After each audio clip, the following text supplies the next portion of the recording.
friends, Namaste. Today, 23rd January is birthday of Netaji Subhash Chandra Bose. On his Jayanti, let us take out couple of minutes to remember this great hero, whose contribution towards freedom struggle played one of the primary role in Britishers handing over freedom to us way before they would have liked otherwise. Lovingly called as Netaji, Subhash Chandra Bose was a leader par excellence. His life story is legendary, his achievements difficult to match, and his organizing skills would make best of the best wonder. Born on January 23, 1897 in Cuttack, Orissa, he was son of Janakinath and Prabhavati Devi. He topped the matriculation examination of Kolkata province and graduated with a first class in philosophy. He was strongly influenced by Swami Vivekananda's teaching and was known for his patriotic zeal as a student.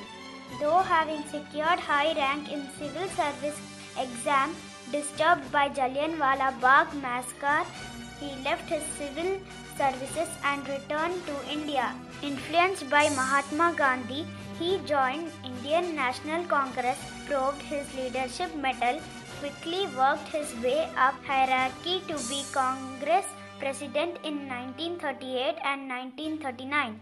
However, due to differences with Mahatma Gandhi, he was sidelined and ended up forming a new party, All India Forward Bloc. Subsequently, he started a mass movement against the British utilizing India's resources and men for World War II, for which he was put under house arrest. But super smart he was.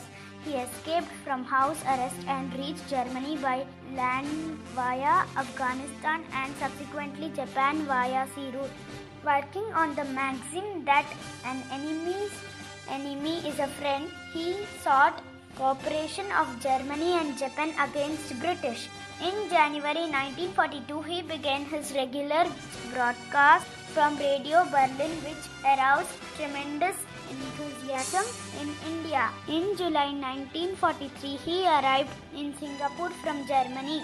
In Singapore, he got reins of the Indian independence movement from another patriot, Ras Bihari Bose, and organized the Azad Hind Fauj, Indian National Army, comprising mainly of Indian prisoners of war. He was the first recognized head of state of independent India. The Provisional Government of Free India was formed in 1943 and Netaji became head. In its existence, it received recognition from the 9 governments. They were Japan, Burma, Croatia, Germany, the Philippines, Nanking, China, Manchukuo, Italy, and Thailand. This government was officially proclaimed in Singapore at a mass rally on 21 October 1943, where Netaji was unanimously elected as the head of the state and supreme commander of the Indian National Army. INA was probably the first army in Asia to have all-female combat regiment by the name Rani of Jhansi, led by Captain Lakshmi Swaminathan. The INA was successfully able to capture Rangoon, Imphal, and Andaman and Nicobar Islands from British. It was only the eventual use of air power by British that tilted the battle in their favor. Subhash Chandra Bose was reportedly killed in an air crash over Formosa, Taiwan on August 18, 1945.